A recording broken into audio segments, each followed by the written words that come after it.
Welcome back to Rapture Tales. Don't forget to like, subscribe, and get ready for another story you won't forget. Let's dive back to the story. Collins Reed had always lived quietly, almost deliberately invisible to the louder world around him. He grew up in a modest suburban town in the western United States, raised by a widowed mother who worked double shifts as a hospital laundry supervisor. From her, Collins learned discipline, humility, and the strange dignity that comes with endurance. He was brilliant with numbers and systems, the kind of mind that saw patterns where others saw chaos, but he never learned how to sell himself. After university, instead of chasing prestige, he took contract-based engineering and logistics jobs, unsteady work that paid little at first but fed his curiosity.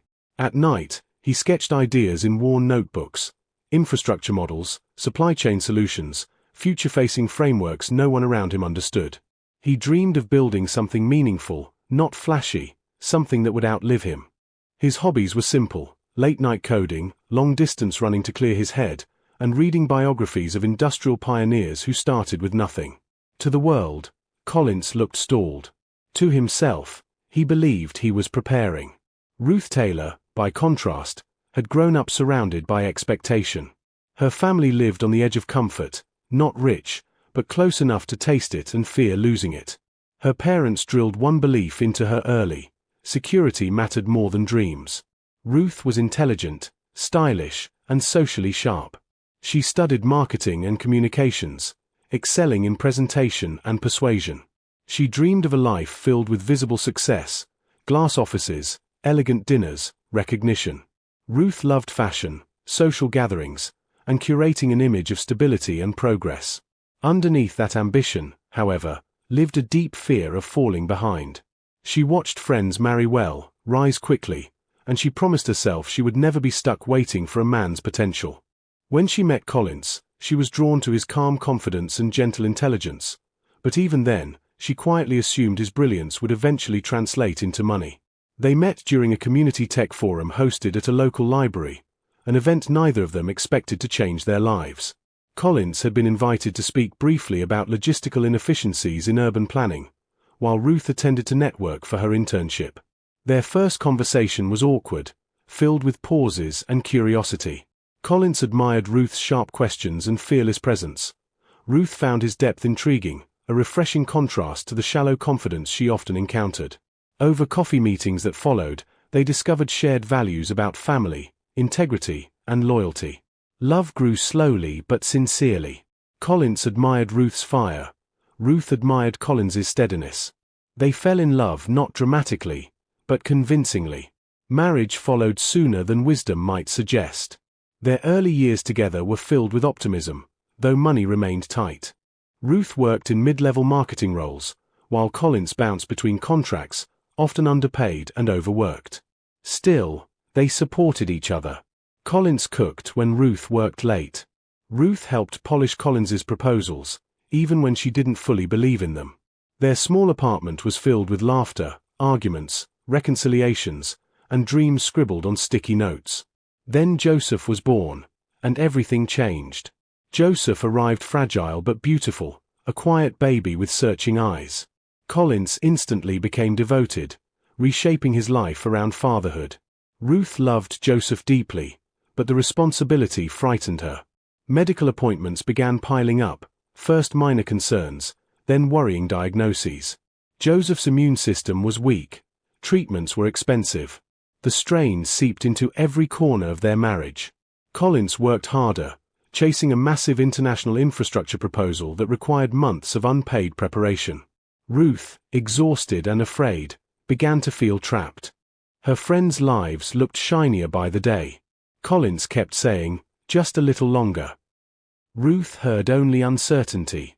As Collins entered confidential negotiations with a global consortium, an opportunity so large he barely dared believe it, Ruth reached her breaking point. Bills mounted. Joseph's health worsened. Collins was emotionally distant, consumed by work and hope.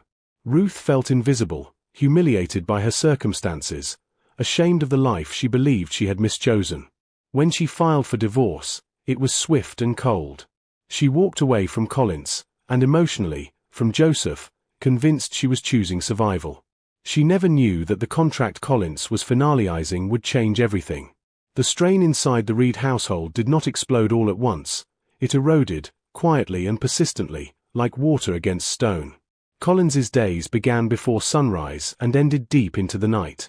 He worked from cramped corners of cafes, hospital waiting rooms, and the small desk wedged into their bedroom, juggling freelance contracts while developing a complex logistics framework he believed could revolutionize large-scale infrastructure deployment. He never spoke in grand promises anymore. Instead, he spoke in timelines and probabilities. Ruth interpreted his silence as avoidance. Every time she asked when things would change, Collins answered honestly, but uncertainty sounded like failure to her ears. Joseph's medical routines dominated their lives. Medications, specialist visits, sudden fevers at night, each incident carved deeper fear into Ruth's heart. She loved her son, but watching him suffer while their finances dwindled made her feel powerless and ashamed. She began to resent Collins not for his lack of love, but for his unwavering patience in the face of instability. As weeks passed, Ruth's world narrowed. She returned to work earlier than planned, pushing herself into long hours at a marketing firm that thrived on appearances and momentum. There, she was surrounded by people who spoke fluently about growth, bonuses, promotions, and partners with defined success. Every lunch conversation felt like a mirror reflecting what her life lacked. She stopped inviting colleagues home. She stopped mentioning Collins's work. At night, when Joseph slept and Collins typed quietly, Ruth lay awake scrolling through listings of apartments she could afford alone, rehearsing conversations she was afraid to have. Meanwhile, Collins was stepping deeper into confidential discussions with international representatives who had noticed his unconventional but brilliant systems proposal. Meetings were discreet, virtual, and bound by non-disclosure agreements. He was warned not to speak until terms were finalized. Even if he wanted to reassure Ruth, he legally could not. His silence, meant to protect their future, only widened the distance between them. The emotional fracture became visible during a hospital visit when Joseph suffered a severe episode. Ruth broke down in the corridor, accusing Collins of gambling their lives on dreams. Collins did not argue. He simply held Joseph and listened, absorbing words that cut deeper because he believed he deserved them. That night, Ruth made her decision. It wasn't loud or dramatic. It was resolved in stillness. She concluded that love without security was cruelty, and that staying meant dragging herself and her child through endless uncertainty. Within days, she consulted a lawyer. The divorce papers arrived without warning. Collins read them in silence, hands shaking, not from anger, but disbelief. Ruth moved out soon after, emotionally detached, convincing herself that leaving was an act of courage. Collins remained behind with Joseph, heartbroken but focused, unaware that the final review committee for the contract he had chased for years had just scheduled their last vote. The silence after Ruth left was heavier than any argument they had ever shared. The apartment felt hollow, stripped not just of her belongings but of the life she once animated within it. Collins rearranged his days around Joseph with mechanical precision, meals measured, medications timed, hospital visits logged in neat handwriting. At night, when Joseph slept, Collins sat alone in the dim light of the living room, laptop open, eyes burning with exhaustion and resolve. Grief was present, but it was disciplined. He refused to let it derail the work that now felt like his only remaining promise, to his son and to himself. Unknown to him, the international consortium evaluating his proposal had reached a decisive impasse. Their project, an unprecedented multinational infrastructure integration, was collapsing under inefficiency. Collins's model was no longer an option. It was their last hope. The message arrived on an ordinary morning. No fanfare. No warning. Just an encrypted email marked final approval. Collins read it once, then again, his breath catching as the reality crystallized. The contract value, $50 billion, sat on the screen like a mistake. He reread the conditions, the signatures, the execution timelines. His hands trembled. This was real. This was final. He had won. Not just money, but control, authority, and global influence. Collins closed the laptop slowly and looked at Joseph, who was sitting on the floor assembling a puzzle with unsteady hands. Tears filled Collins's eyes, not of triumph, but of release. Everything he had endured suddenly made sense, but the victory tasted incomplete. Ruth was gone. She didn't know. She would never know what she had walked away from, not just financially, but emotionally. Collins's life transformed rapidly, but he refused spectacle. He moved quietly, securing private medical specialists for Joseph, relocating them to a safer, more comfortable residence, and assembling a legal and professional team bound by discretion. His days filled with high-level meetings, policy discussions, and strategic planning sessions that shaped cities and economies. Yet every evening, he returned home early to read to Joseph, cook dinner, and sit beside him until sleep came.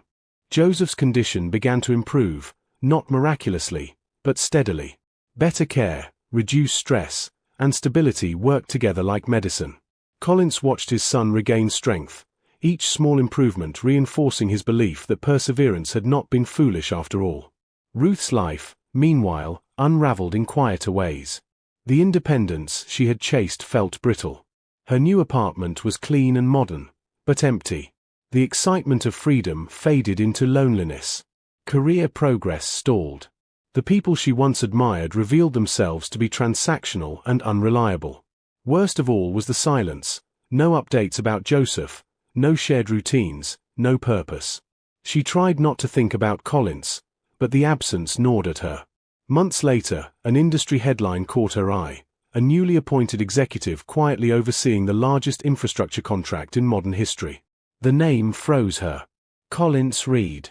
The truth crashed down on her with devastating clarity. She searched obsessively, uncovering pieces of a life she no longer recognized. Private meetings with world leaders, strategic decisions affecting millions, discreet philanthropic initiatives tied to pediatric healthcare. Collins had become everything she once demanded, and more, without her. Shame flooded her. Regret followed, sharp and merciless. She reached out, cautiously at first, then desperately. Messages went unanswered. Calls were ignored. When they finally met again, it was not by design but necessity. Joseph's treatment required a legal update. Collins was calm, composed, unrecognizable in his quiet authority. Ruth saw the cost of her decision etched into his restraint. There was no bitterness, only distance. She apologized, haltingly, emotionally, but Collins did not interrupt. When she finished, he spoke gently but firmly. He had forgiven her long ago, he said, but forgiveness did not mean restoration. He had rebuilt his life around loyalty, responsibility, and presence. Joseph was thriving. They were complete. Ruth left that meeting changed, forced to confront the consequences of choosing fear over faith. In the end, Collins stood where he had always wanted to, not defined by wealth, but by resilience. Joseph laughed more freely now, ran more confidently, lived more fully. The past no longer haunted their present. Collins had lost a marriage, but he had gained clarity. Ruth moved forward with humility, carrying lessons she could not unlearn. And in the quiet rhythm of new beginnings, Collins Reed proved that endurance, when rooted in love, was the most powerful success of all. That's all for today. Like, subscribe, and see you in the next episode. Stay tuned.